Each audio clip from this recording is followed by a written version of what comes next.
Hi guys, James here again with another video today to talk to you about why I love science fiction and really just sort of nailing down what science fiction is and just what makes it so special as a genre. I think there's a very limited understanding, I guess, of perception of science fiction, especially amongst the booktube community. I don't know why this is, but a lot of people on booktube really love fantasy, but they're not into science fiction that much. Even though in all bookshops ever, like, the two are inextricably linked. I think that is probably a bad idea to link science fiction and fantasy together in the same sort of bubble, even though I guess if you're into one, you might be into the other, is the idea. So let's talk about, first of all, really what the point of science fiction is, why it exists really as a genre. It's more like the public perception of science fiction is, like, if you were going to say what is science fiction to someone, they would say it's stories set in the future or in space, and that's true in a lot of sci-fi, but I would say that that's more of a feature of sci-fi more than the defining, the overarching thing. There are plenty of science fiction books that are not set in the future, like the far future, and are not set in space, that are probably more valid science fiction stories than some that are. I think the big example that is always brought up is like the Star Trek versus Star Wars thing. Like, Star Trek is very much science fiction, and Star Wars is arguably not sci-fi at all. Even though it's set in space, it's more of a fantasy story in space because it has literal wizards and knights in it that are called knights. They just fight with a laser sword.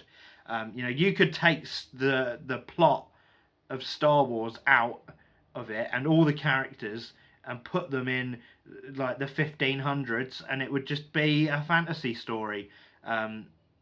It would be almost exactly the same, but with Star Trek you can't really do that. You take out all of these. I don't fucking watch Star Trek, but if you take out the Star Trek characters and everything and you put them in the past, it doesn't really work, is what I'm trying to say. So the idea really for science fiction to me is really exploring an aspect of humanity through the use of technology, and like advancing time enough with this sort of fictionalized technology to really highlight a new aspect of what humanity really is. Now, I've got a few books down here that I think really sort of encapsulate the idea of sci-fi, because science fiction is really a speculative genre, right? Where basically the authors are asking the questions like, if this technology existed or this event happened, what would it mean for the future of the human race? It's not all about aliens shooting guns at each other.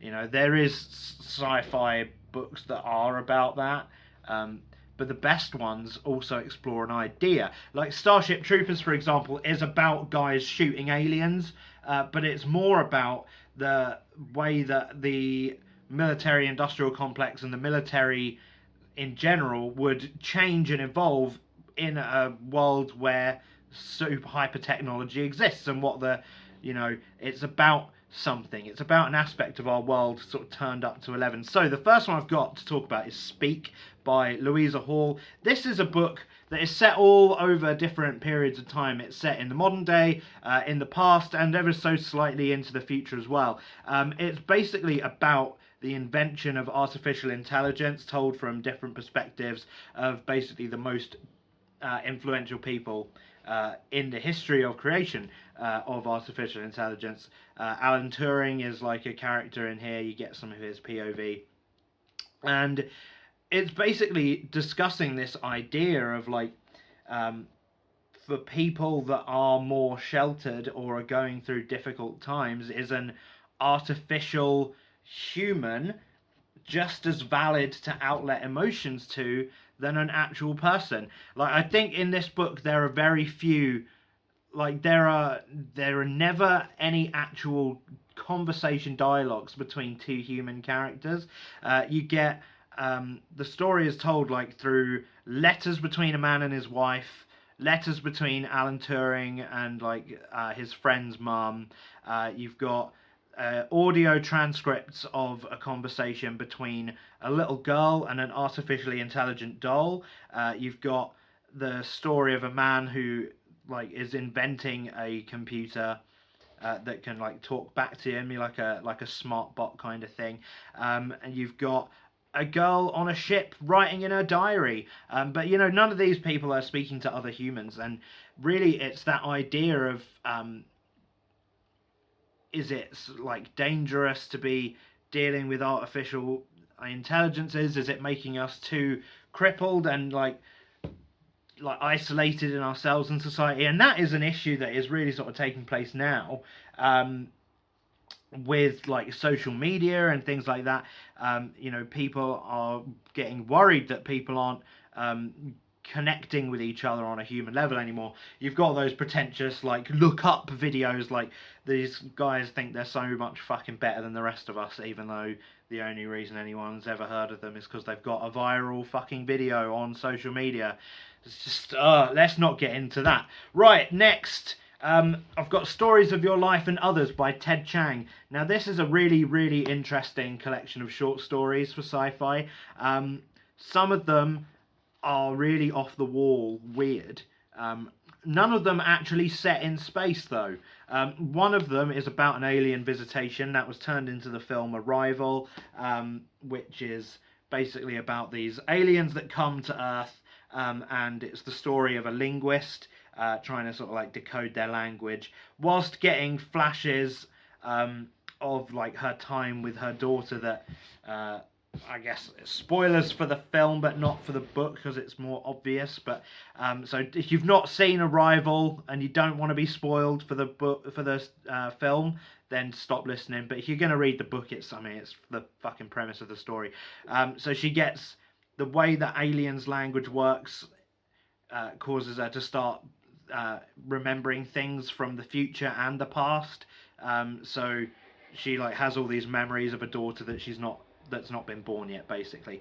That's a really interesting concept, right? Of like, that's what sci-fi is about. It's about like these concepts that are it couldn't happen in the current world, but it feasibly could happen with the right circumstances. And you know, it's just inviting you to ask yourself and join in that debate of, you know, is that a good thing or a bad thing? And that's where you get the branching dystopia utopia sci-fi. You've got authors that would argue that, yeah, you know, in the future we will have this technology and it will make everything really amazing, which is where you get things like the Culture series by Ian M. Banks, where the whole world is now, obviously it's not just set on one planet, this is like a space opera one, but it's like this society in space that has grown to such a high technological extent that you don't have to die, you don't have to do anything, you don't really need a job, everyone's got enough to live on forever. You know, you can just make matter out of nothing. You've got ships that are literally the size of entire planets that just float about. You can change your gender, you can change your race, you can do whatever you want, graft limbs onto yourself. It doesn't really matter. And it's all about, like, this series is great because it's about the different conflicting ideologies that come into play within that sort of universe. Like in a universe where people can do whatever they want, what is the point of identity anymore? That's kind of what Consider Phlebas is the first one's about. Like, the theme is, you know, is it better for humanity or for, you know, life in general to become so diversified that no single person is anything like anyone else? Or does it benefit a society more of from a cohesion standpoint if we have still got these shared values and beliefs and ideologies and things like that? And it's Like it's like science fiction makes you think about these things, and that's why I love science fiction more than like any other genre. Like there will be some element, like themes in fantasy tend to be kind of limited, especially in your more classic fantasy books like Lord of the Rings, Shannara Chronicles. Like they're all about it's the good guys and the bad guys and they're gonna fight. And I love the good guys and the bad guys and they're gonna fight. Like that's great, but it doesn't really invite you to look at the world around you and predict how it's gonna go. You know, in the way that sci-fi does, which I think is just one of the most compelling things about it. And does any novel really sum up this sort of speculative genius more than William Gibson's Neuromancer? Now, I didn't really like this book just because of its mechanical storytelling functions, but the ideas in here are kind of fucking genius. Like, William Gibson wrote this in, like, I guess the 80s. It must be the 80s, right? 1984. So he wrote this in 1984. He's talking about hacking the internet. He doesn't call it the internet, but that's what he means. He's talking about artificial intelligence, virtual reality, and like all these things that would then like blow up over the next 20 years. Like, how could he have foreseen this thing? It's cutting edge science, but it invites you to think like, what would a criminal underworld be like? What would the life be like for on a daily basis for this sort of world where globalization has taken over? You know, the main characters spend a lot of time in like Japan, and it's like the idea is that like society, the world has become kind of a melting pot all on its own, and it has this, you know, it's got this cyberspace and everything where people are living their other lives, and it's just interesting, man. You know what I mean? Like, I could go on and on about just why sci-fi is so just dear to me, and how many amazing sci-fi books are out there. And it's more, I just want people to know that it's more than just spaceships and lasers going pew pew pew in space, you know? Because I guess I worry about, like, let's talk about Zenith, for example, by Sasha Ellsberg and Lindsay Cummings. I haven't read it, I'll be fair right up front. I've not read it, but it obviously got pretty panned when it came out, and it's basically, the problem is, from all the like very in-depth reviews that I've seen of it, the problem sounds like Sasha and Lindsay don't read much sci-fi. And if they do, it's YA sci-fi.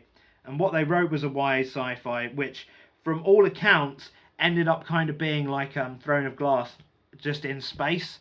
Which sort of highlights exactly what I mean. Like, there's this perception of sci-fi as being X, Y, and Z in space, which is, like, true on a very, like, surface level.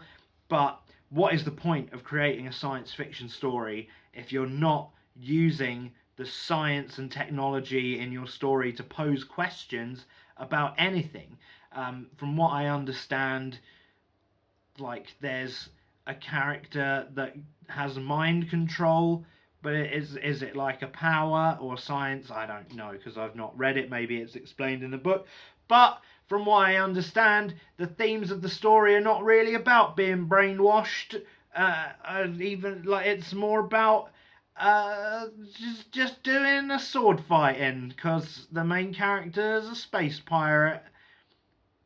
I mean, I don't fucking know. You know, like, Guardians of the Galaxy, not really sci-fi. It's set in space, but it's an action-adventure story.